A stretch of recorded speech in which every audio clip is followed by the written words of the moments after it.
And let's close up transcripts because I don't want to see that. Alrighty. Now, can everyone see my screen? Based off of, I'll actually have a slot machine, the cosmic cabinet I'm remoted into. Okay, excellent. All right. So what we're here today, we're going to talk about the new cosmic cabinet that you all are going to be receiving to do installs with. Based off of the cabinet, I will show you all the external components as well as the components that are on the inside. I will also go over, the software installation, which is what I have this on my screen right now. There are some things that they have added, to the OS itself, and I'll go through all that stuff. So based off of that, I'll go ahead and I'll get started. And I'm going to start with the software first, and then we'll go to the physical cabinet itself. Now, everyone here, I'm pretty sure, is already familiar with um, Argo software already, correct?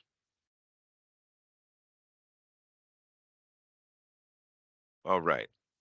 Based off of that, one of the things they've added, and I can't, for whatever reason, maybe I can find a picture, but based off of when you go in and you say you want to do a RAM clear, and there's two ways to do a RAM clear. One will be by opening up the main door, power the cabinet down, open up the CPU, insert the install thumb drive. When you insert that install thumb drive, you're obviously going to power the cabinet back up, and it's going to bring you into the install menu. Based off the install menu, you can actually do a RAM clear there. The easiest way, and the way I'm pretty sure everybody does it now, is you no longer have to have that installed thumb drive. By simply having the CPU door open, cabinet, obviously you're going to power it down and then power it back up. It's going to come up to this one screen, and it's going to ask you if you want to do a NVRAM clear. On that screen, one of the things they've added now, first and foremost, you can still do the full RAM clear, and now you can also do what we call do a game state recall. So pretty much what a game state does is it will not, and I'll repeat, it will not clear any of your option that you have that is in the cabinet. It will not clear any meters. So everything, and the reason why you want to use it, I should say, is say you got this cosmic cabinet, and for whatever reason, this cabinet has a tilt that you cannot clear, audio, whatever it is. You can actually go in and you can select this game state. And by selecting this game state, you'll go ahead and hit yes and confirm. It will keep all the cabinet options that were already in there. Again, it will keep all meters, all the history and everything. So none of that will be cleared out. So the game state can be used just to pretty much bring a cabinet back to its original state when you first option that cabinet out.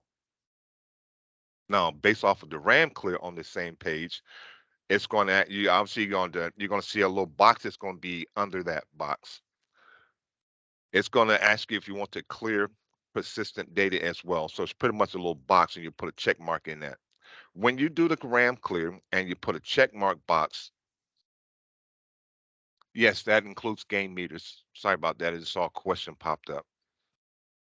So based off of you clicking that box in the that says clear persistent data, when you do this RAM clear, it's going to go through. It's going to wipe out all of your options. Oh, to do a RAM clear, easiest way again, like I said, you want to have the CPU door open. By having the CPU door open, power cycle of game, it comes up on the menu. You get two choices. One of them is to do a RAM clear, and the other one's to do the game state. And again, the game state, most of the time, if you are using that, it's only going to be because you have this hard tilt or this tilt that you cannot clear.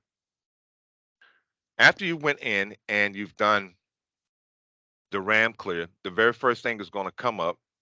It's going to ask you, it's going to show you the screen right here, the easy config screen. Based off the easy config screen, and then I'll explain this so everybody understand. This is a feature that we have is within the cabinet that allows you, and when I say allows you, understand, say every cabinet you have. So for the Cosmics, they all are going to have to be the same game theme. Based off of all of them have the same game theme, you want to option or install a software on every one of the cabinets, and you want to leave them all on the easy config screen. Reason being is like with the very first cabinet, you're obviously going to do the skip on that. When you hit the skip, it's going to take you to this menu here. But for all the other cabinets, again, you're going to leave them on this screen right here. And this will allow you to go and option out one cabinet on that bank. with all the options and everything that you want to have in this cabinet. Then you can now go to the other machine, this one here that I have this on the screen. You can click on that network group, and then you can also join that group. And I'll show you all that here once we get to that portion. We okay up to this point? Everybody's good? So when it comes into the option of the cabinets itself, and again, I'll probably go through this pretty quick. And everybody here, I'm pretty sure, again, is familiar with the software and stuff. But I just want to, go through it so we can refresh, give everybody a refresh on it and everything else. Based off the very first page after the easy config menu, you have your locale setup. Based off the locale setup, there's only two things we really want to worry about, and really only one. Even though I said two, it's our clock format. Do we want our clock format to be in a 24-hour or 12-hour? So as you can see, I clicked on the drop down, and I have an option of doing the 12-hour or 24-hour. I'll change it to 12-hour. Then our date format. By jurisdiction, the jurisdiction pretty much dictates what the format is going to be. But if you want to change it, you do have the option to go through and change them based off of what you see. These are the things that that jurisdiction chip actually support. For now, I'll let that stay. Based off of everything else you see on here, again, this is all controlled through the jurisdiction chip. If your jurisdiction supports other languages, say Russian, say Chinese, Swedish, when you go down and you enable these languages based off of your jurisdiction chip supporting it, it will display these languages. If, again, your jurisdiction does not support them, I can go through and turn on every one of these languages, but because my jurisdiction chip do not support those languages, it will not apply those languages into the settings. So after we made our determination, our clock format, we'll go through and so we'll select save and continue. Based off of save and continue, the very next thing to come up is our clock setup. This is very important. We want to make sure that we always have our clock set at the time we want based off of reporting and everything else, for like your progressives and things of that nature. To change it, simply click on modify. Based off of your time. And one of the things I always do right before I'll change my time zone to make sure I'm on the right time zone first and foremost. And another reason why, if my time is pretty accurate and I select my time zone, let me find Pacific time, and I click save, it should update my time. If I look at my watch right now, it is actually 9:15. So I'm actually pretty good. So I didn't have to go through and physically change the date and the time. I just had to go in and update my time zone. But do verify your date, time, and everything, and then make sure that you have the right time zone. From there, you'll continue. Very next thing come up, you will have to put in a serial number, but this is the cabinet I use all the time. So the serial number automatically populates with what I put in there. But when you do have a serial number, let's clear this one. I can put in 1, 2, 3, 6, 5, 4, 8, 9. And one of the things I always tell everybody, I like to make it as easy as possible. So once you get the serial number typed in, go over to the asset window and type in your asset number. The serial number, as you see, will automatically populate. And the nice thing about that is I only had to hit the accept button once. So let's put in my asset number and I'll accept that. I have my serial number as well as my asset ID. Everybody understand the accounting denom and everything, so I'll for pass up the token denom as well as the accounting denom. So after I got everything set there, save and continue. From here, Argos, the OS that we use, automatically discovers all of our devices. So simply all you gotta do is just go through, verify that you do see your printer, you do see your validator. If you have a card reader, you want to verify that coin acceptor, diverter, and hopper. If you have all those devices in, the software will discover it. So you just want to make sure again that everything populates there. So from there, you continue. Now your limit setups, you all know what your limit setups are and stuff based off of your all's casino floor. Me, I'll just put in a value. And the one thing I like about this Argos, I'll go and I'll type in say 1199.99. It'll automatically populate all my fields, and then from there, I can go in and fill in my fields that I need to fill in. Now, based off of my upper jackpot limit, that limit is not available, so I can't make any changes there. But if the software complains about it, when I hit save and continue, it will give me a prompt me with a message at the bottom. So I'll go through, I'll view all. Okay, so we'll go through. Let's clear that. Say 3,000. Accept. Jackpot limit 11.99. I'm good with that. So voucher limit. Hey,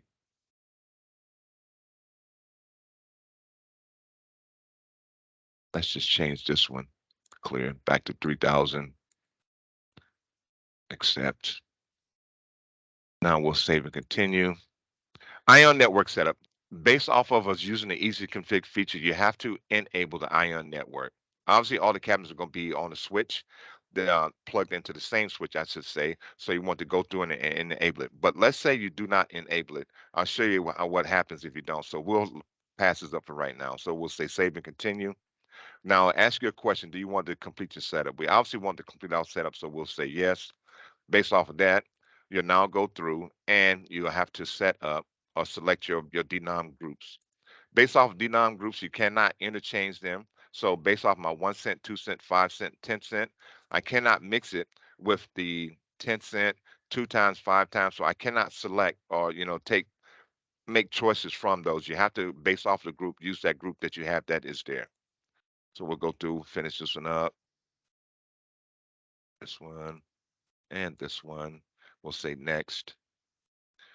We'll say next. We'll save all that. So pretty much my cabinet is all saved. But like I said, you will obviously go through based off one cabinet. You go through, you'll do your protocol setup. I don't have a system here, so I can't set that part up. But everybody understand how to set your system stuff up. You do your device ownership, your device setup, and all that. Then I would go down based off of my progressives. I would go through and configure my progressives. Again, I'm going to go through, make that nap, that standalone. Based off of, you can go through based off of, if the game theme supports it, change them to where I can have, like right now, it's an MML nap for my level one standalone for level two, as well as level three. I can go through, say, for levels two, I can make that an MML nap, and I can make level three an MML nap, or I can make them standalone as you saw originally. But I'm going to have at least one link that is going to be a nap in order for me to share the progressive across the whole bank of games. So I got all those selected. I'll say save. I'll say yes. Now, because I know when I go back to configure, I do not have a controller set up, I now have to go in and set up my controller. In order to set up a controller, go up to your home tab. Based off the home tab, you're going to have a MML dongle that you're going to have that is inserted. If at this time and you hit the home button, you do not see this drop down arrow, what you simply will do is you will take that MML dongle at that time, insert it into any available USB port that is on the CPU. Go exit the menu completely. Once you exit the menu, you want to then go ahead and hit the self-test button. And when you go back into this menu, you should see this drop down arrow. So you do not have to power cycle the cabinet. So once you get that arrow, you're obviously going to hit that drop down arrow. Now you want to select the multi-link bank controller. So I click on that. Just like the other menu, this looks identical to it, except this time we're going to actually set up a controller. To set the controller up, you're obviously going to hit setup. Based off the controller, we're going to have to give it a game theme name. And what I always use is the game theme for my progressive name. So I'm going to call this Monopoly. I'll say accept. Now I can configure my links. Going to configure my links. Based off my links, there's only one thing you really have to do on this page is you want to click on the apply modified configurations to and select the drop down. We want to apply it to all themes, pay tables, and denominations. Even though this is only one game theme, I do have multiple denominations. So based off of all these denoms and pay tables that I've selected, I want to apply this information based off of this controller to all of those links. So now I will click create link. Based off create links, it's going to obviously ask this question. It's telling me no further changes are allowed. Based off of anytime the software asks you, as I say, a positive question, yes, for example, that is the answer you want to select. You never want to select the negative answer. So here I'm going to select yes. Based off yes, it's now going out and it's created my links. Now this is a one-time set. One-time set says if you made a mistake at this point, you now have to go through, do the RAM clear and start everything all over again. Now I'm gonna hit exit. Based off of exit, I had two ways of going about actually adding value. So let's say you had some additional monies you want to add to your progressive levels. I can go in under configure links. As you can see, I can view and edit my links here. Or as I just did, I'll exit here and then I'll exit out of that menu and I have that choice again right here of view or edit links. So here's where you can go in and you can add any additional monies to what you want to put in there. So based off your override amount, you're obviously going to take your reset value, the 400,000, and let's say I want to add $1,000 to it. So I will type in the 401,000 in my window. So let's do that. 40, oops, clear. 401,000 dot 00. And I'll say accept. So I added the $1,000 to what my current value is. So now I'll hit save and we'll let that stay like that. We'll now exit that. Our controller is now ready to start. So to get it started, you obviously want to hit the start progressive. So we'll start the progressive. Now, like I was telling y'all, based off of the NBC, the nice thing about this software is, all you really have to do is go through and you option out one cabinet. Again, all the cabinets have to have the same game theme. Provided they all have the same game theme, you went through and you've optioned out this one cabinet. When they ask you this question here, you're obviously going to have a standby controller. Now, the way these controllers work is based off of you'll have a active controller and a standby. And what takes place is in this bank of games, you're obviously going to have two machines with these thumb drives in them. If the main or even the standby controller were to go down, it will actually send information. Better yet, no, I don't say that.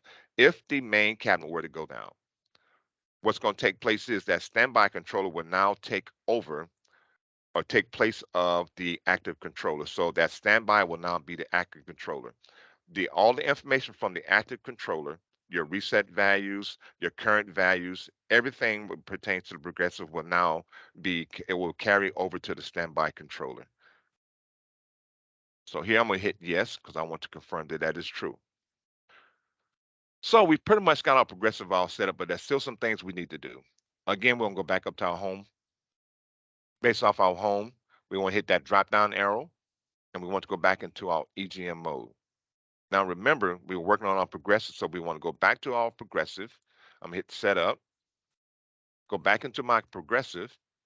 Now I can configure my controller. So to configure my controller, what I'm gonna do is I'm going to tap on configure controller, hit the MML nav. Based off the MML nav, I have a habit of hitting refresh a couple times. Then I'll hit the drop down arrow, and what I should see is that name that I typed in there. And there it is, Monopoly. So I'll select Monopoly. I'll now save this. So my progressive, everything is pretty much done, but I also now need to share this across the network. To share it, you're obviously going to go into your easy config. Based off of easy config, I can see based off of my OS, the old, well, I should say OS 306 and newer. If I did not enable my ION network, I would not see where it says configure host name here. And in order for me to bring it up, I would have to go back into my general setup. I will have to go into my Ion network setup. And as you can see, so based off this newer OS, it populates it. And then when I go back to my easy config, it shows the actual name of the cabinet. So to simply share it, you can hit share here and it is now ready to be shared across the network. If you want to, say you have a cabinet that's say on the other side of the casino, but it's the same thing, same game theme. You can actually insert a thumb drive at this time, and the software will locate it. Once it locates that thumb drive, you can now save this information to this USB. Take this USB over to that cabinet on the other side of the casino floor.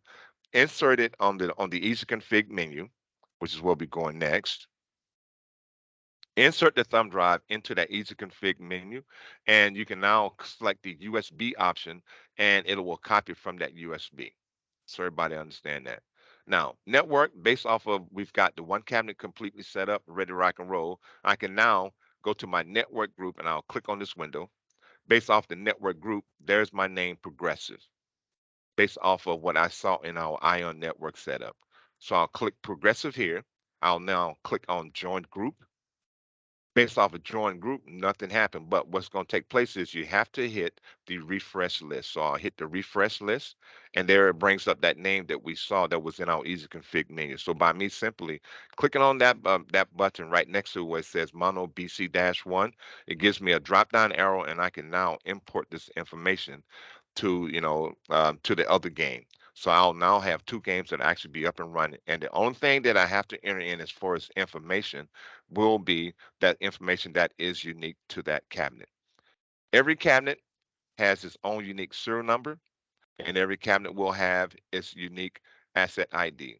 If you set up your SAS and stuff, you will obviously have to go in and based off your addressing and stuff, but put all that in, as well. But only the information that is unique, based off of me sharing this information, is only information you have to add in. So here I'll just hit save and continue. Well, let me put asset in. We'll call this one 3, accept, save and continue. I can now, and based off as you see, it's faster than it was probably like 30 seconds. You can go through it and set up the other 7 games on that 8 bank by just physically optioning out the one cabinet. Any questions on the OS? And again, I'm pretty sure everybody knows it and understands it. Um, just wanted to take everybody through it again so everybody can get a refresher on it. One of the things, and before I get to the cabinet itself, one more thing that they've added into the software, and it's based off of certain game things.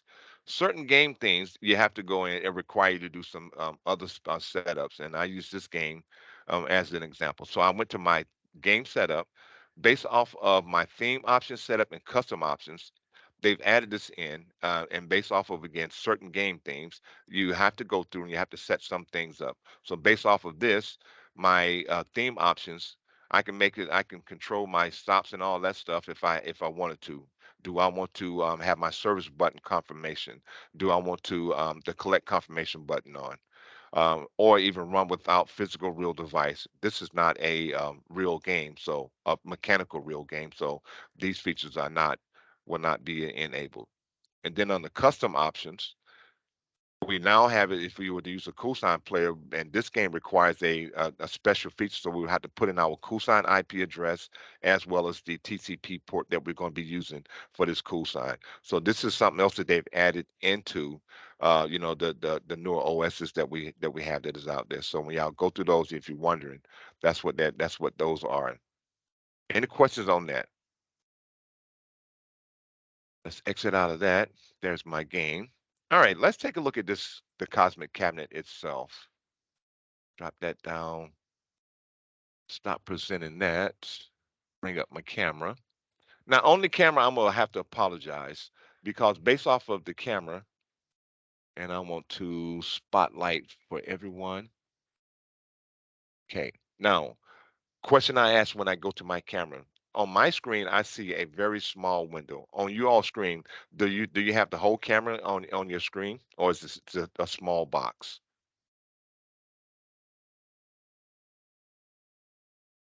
Okay, excellent.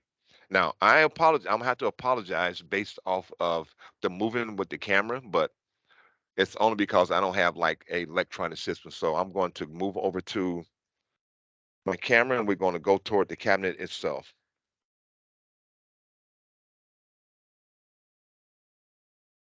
Okay, as you can see, this cabinet is and right behind it, I have the Wave XL. So what I'm gonna do, I'm gonna pan up and down so you can actually see this cabinet.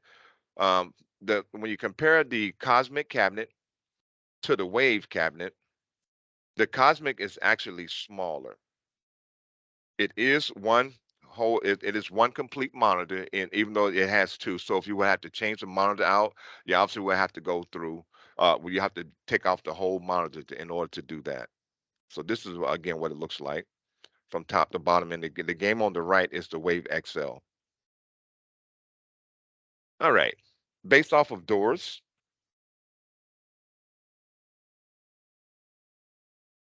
Gotta make sure I don't trip over any wires. Come on. I just lost the camera. Of course. Let's get this camera back up. Give me 1 second. Power. Let's go back to PC. Select yes there.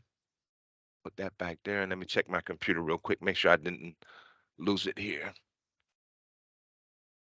Camera back on. All right. Back to where we were at. My apologies on that. Got wires all over.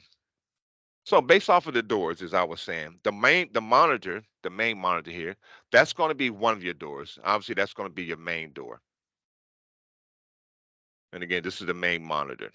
To open the main door, you're going to have your release lever is going to be under the iDeck itself. Turn this way. Alrighty, let's lower this.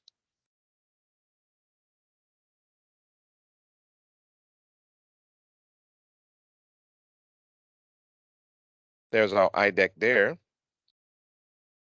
I'll let you see all that. It has dual bash buttons. It's a much larger iDeck than it is on the Wave. As you can see, it has dual bash buttons, button on the left, as well as a play button on the right. This cabinet will work with, so let's say my button on the left goes out, the game is still playable by using the button that's on the right. Right behind the button on the right, we also have the USB charge, so a person can go in, they can actually put their phone on there and they can charge their phone. So it provided their phone support that wireless charge feature. Here you got your BV. We use the same concept. Our BV and printer all goes through the one, and that you have this located here. You'll appreciate when I open up the door when it comes to the how you change out the player tracking stuff, and I'll show you all that here in a few minutes. All right, now to open the main door where we was going with this, I got to lower my camera down again, and again, I apologize. Don't want anybody to get dizzy. Uh, and drop that down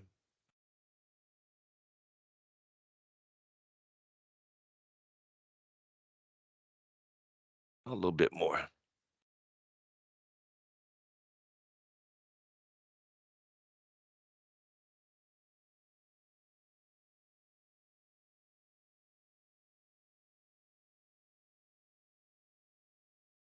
Thank you.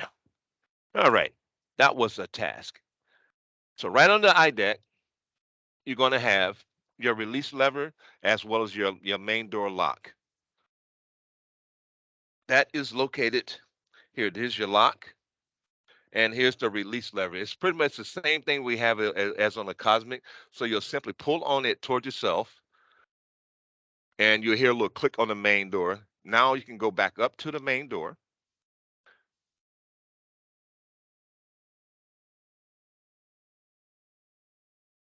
and I can open up my main door just by grasping on the left or the right, lift up on it, give it a little bit of support, and it'll open up.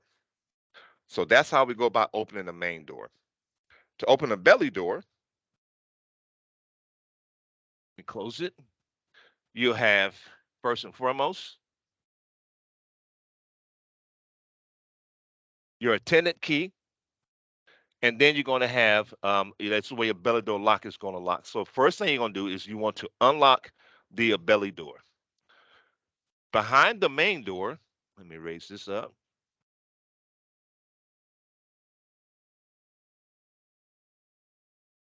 There's going to be a release lever. You can't see it at the moment, but I'm picking up the camera, angle down. You'll barely see it, but there's this like little yellow tab right here, right in between the BV and the printer. You want to lift up on this tab after you unlock the door, and what's going to take place, that belly door actually falls forward. So let's go back down to the bottom. And as you can see, it comes forward a little bit. So you simply just grasp on it. Oh, let me angle this a little bit more. grasp on it, and you can lift the belly door up and out and set it to the side. Behind the belly door, what you'll find is you'll have your CPU as well as the backplane board. To open up the cash box access door, it's going to be located on the left hand side of the machine. You're obviously going to have your key that you're going to unlock your cash box door, access door, I should say. Put the key in here. I can't do it left handed, right handed. So we'll turn here, turn it counterclockwise. The door comes forward. Then there's your cash box door to get to your cash box. We've added one more additional door to this cabinet, and we're going to call that the lower door. Based off of the lower door, you're going to have a pull tab right in front to the right of the CPU. It's this tab right here. Based off of this tab, you just simply lift up on it, and what takes place is this lower door actually comes down.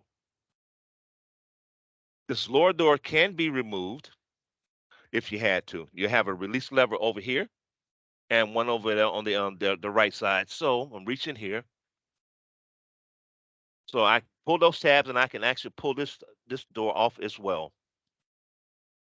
Behind the lower door, you have your subwoofer. You also have your I guess I would call it my AC power module. And based off of that, the AC power module, you'll have two plugs. Two of them will be for things you want to be stay on by the switch, and you'll have two plugs that's going to be unswitched. So based off of unswitched, you want this component to stay on consistently. Even if you turn the power off on the cabinet, you want to use the unswitched. That's it for the doors.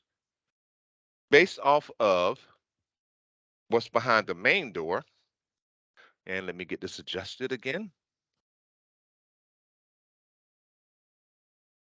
Uh, to go up. Hey, not that one.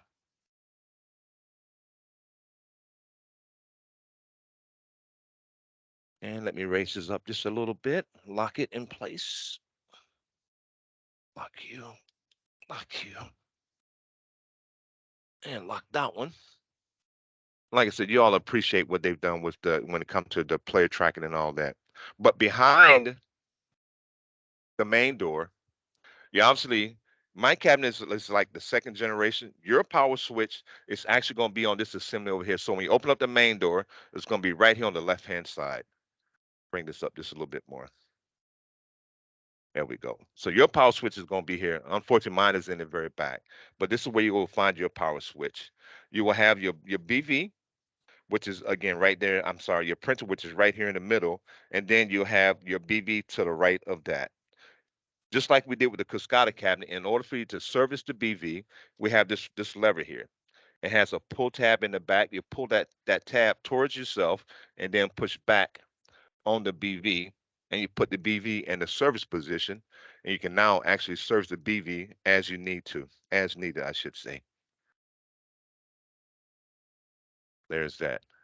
For your player tracking, and I had to get my screwdriver out here, you'll need a small flat tip screwdriver to change out your player tracking. With my flat tip screwdriver. Well, this isn't flat tip. I'll see if I can make this one work. You have a little tab here. Oops, let me roll this over. Back up just a little. There you go. You got like this little tab here and this tab here, and you'll see it when you actually get the cabinet. This is actually the points where you will insert your screwdriver into. I knew that wouldn't work. Let me get my actual flat tip out of here. Sorry.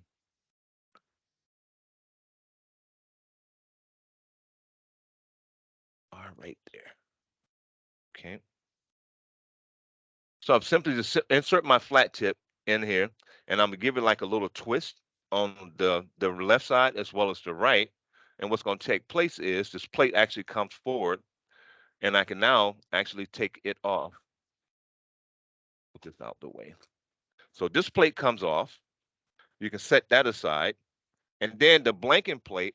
There's no screws that hold that blanking plate on. And let me pan the camera down.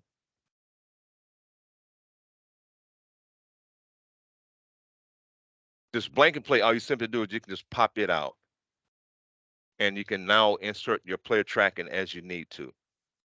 Now, when it comes to the locks, the main door lock is probably the easiest lock of all the locks to change. There are two ways about going to go about getting to that main door lock.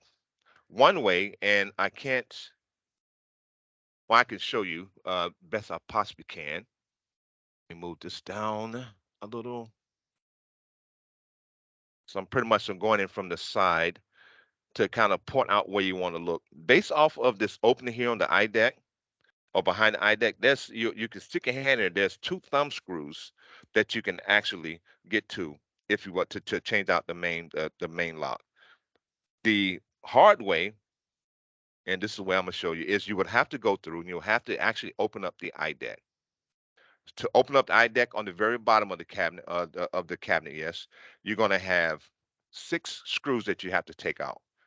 With those six screws out, you're obviously going to pull on the release lever or the main door release latch to open up the eye deck.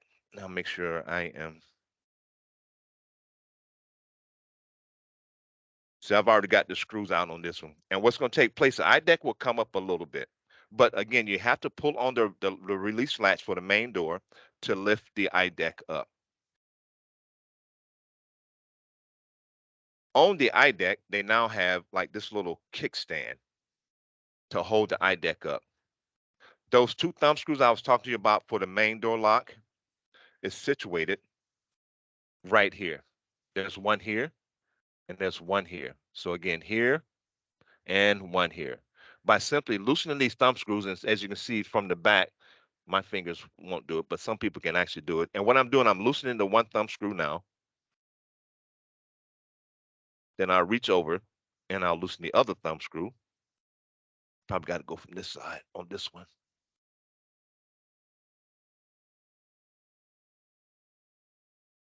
I can get my fingers in there. There we go. So once you get these two thumbs loosened, and when I'm doing my other opposite hand, I'm actually holding that main door lock pod. So I'm supporting the main door lock pod under the bottom, and I'm loosening the thumb screws up top with the other hand. And what's going to take place, this lock pod here actually falls, it will drop out. And as you can see, you can go ahead and put your locks on. Now, I'll show you what it looks like on the bottom with that off. And go down.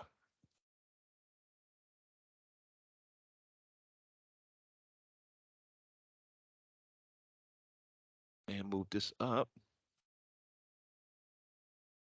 That's what it looked like with the lock pod off. So it pretty much comes right off the middle there. Any questions on the doors, location of BV and stuff like that? And I actually I had to look at my screen. I'm asking my screen over here. Let me turn this around.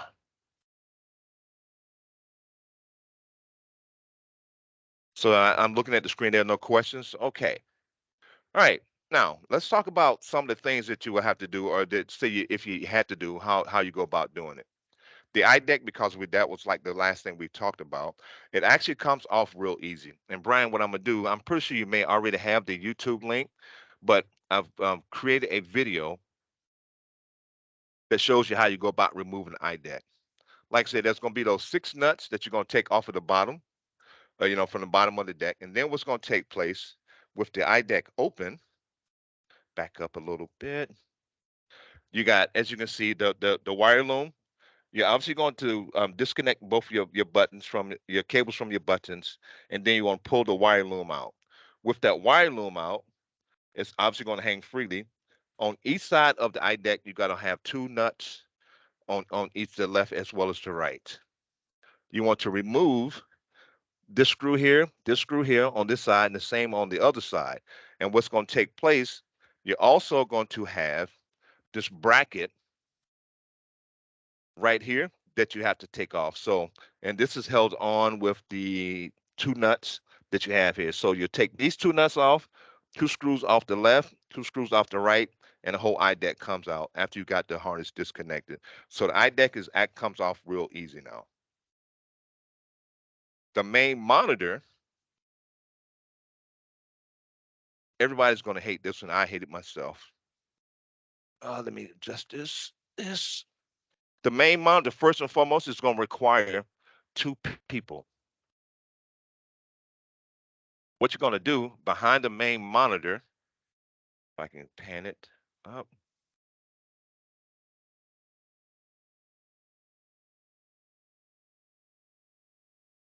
you'll have this release lever right here.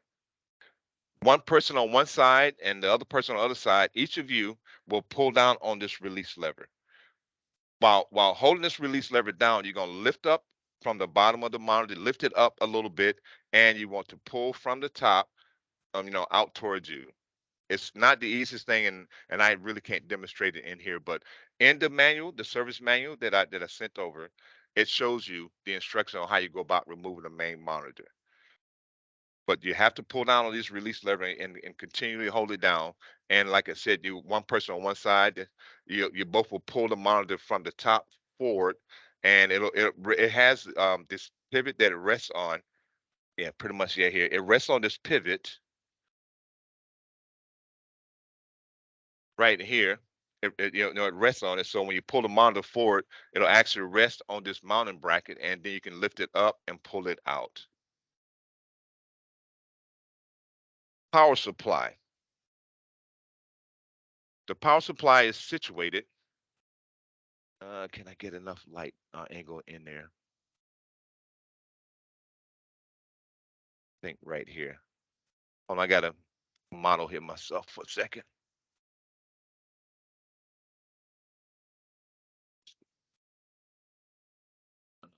Let's go here. That's where I need to be.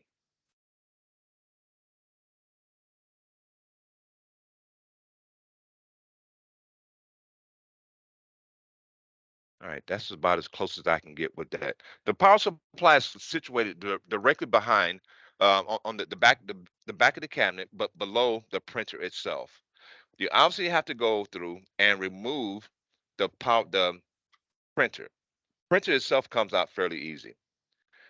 With the printer mounting housing, there's three nuts that you have to loosen. And again, the video explains it better, but you got three nuts. You have to remove this plate. Then you also have to remove the audio board that's situated in the back here. That board has to come out, but it has a bracket, so you pretty much just loosen the bracket, lift it up, and let that audio board hang over to the side. The power supply, again, like I said, is situated under all of this. Once you get all those components out, you obviously got your main power plug that you have to remove. And my hand is in the way. This is the main power plug, and you have I think it's a 6-pin Molex connection. You'll pull that Molex connection out, and then in the front, you will see two nuts. And again, the video shows you a little bit better, and I can't get the right angle in here, but I just want to get the explain it so everybody understand it. So when you see that video, you'll know, like, I know what Sly was talking about. All right, let me try this. Loosen this up. There, that's a little bit better of an angle for you. So you got a nut that's going to be here, and there's going to be another one on the other side. So you'll take those screws out. When you pull up, take those screws out, you can actually lift the power supply up and out. We don't. I mean, the power supplies, I've hardly ever heard them going bad. So I don't see you having to do it. But there's a video out there to show you how to do it. Other things that we have. So based off of all of the lighting that goes around the cabinet, like these running lights, as we'll call it, we have them all over the cabinet. Obviously, we have this board. It's called a LCU. The LCU is situated in the back of the cabinet. No, I'm sorry. It's not in the back cabinet. Okay, now it's actually at the bottom. Forgot they changed it in here. So I'm gonna take this camera off of here.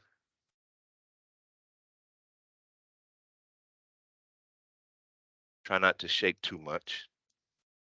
Move this out the way.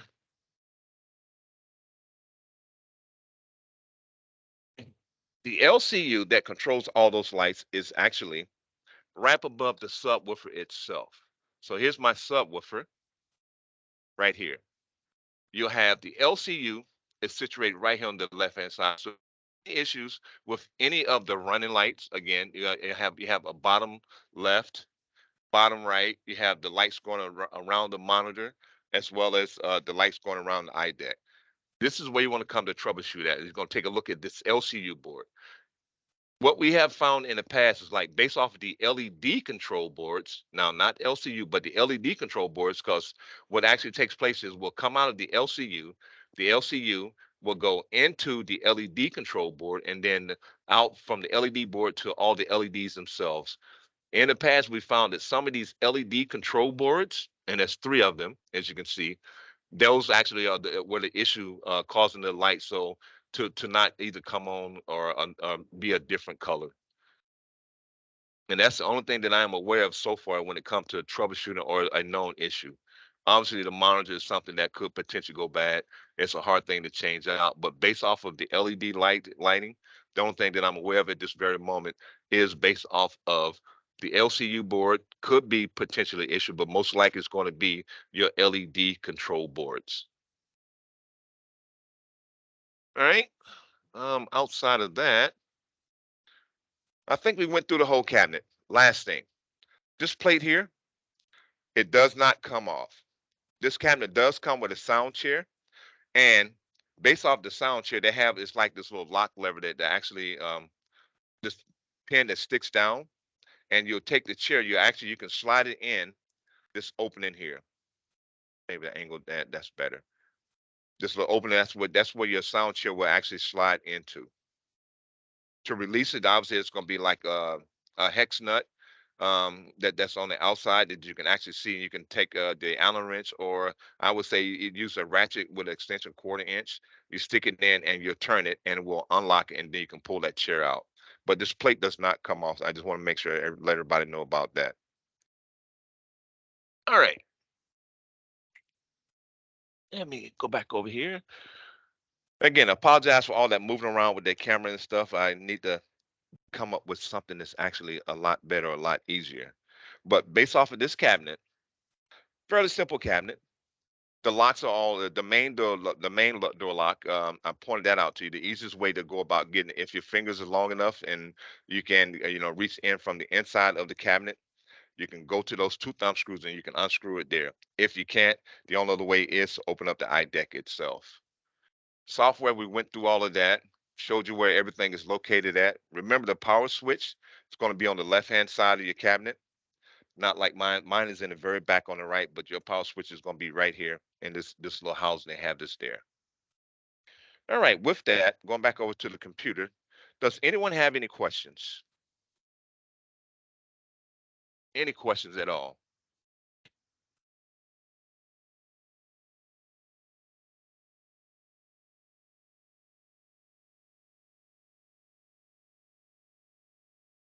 All right. Well, with that, Brian, I know you don't have your microphone, and you don't want to actually conversate a little bit more. Is there anything else you would like me to go over with this cabinet?